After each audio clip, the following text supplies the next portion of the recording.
continuación, el cantillo de Cabezuela del Valle, que además los acompaña los Pelujines Folk, de Tornavaca. La Asociación Folclórica Las Nogaleas se forma en 2008 por el presidente Alberto Iglesias.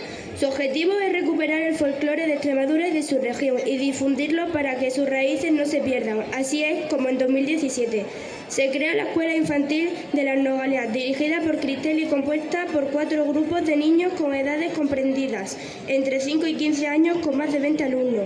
Realizamos talleres tanto de baile como de instrumentos, ritmos e indumentaria. Esperemos que disfruten de nuestro salero pencón. Un aplauso.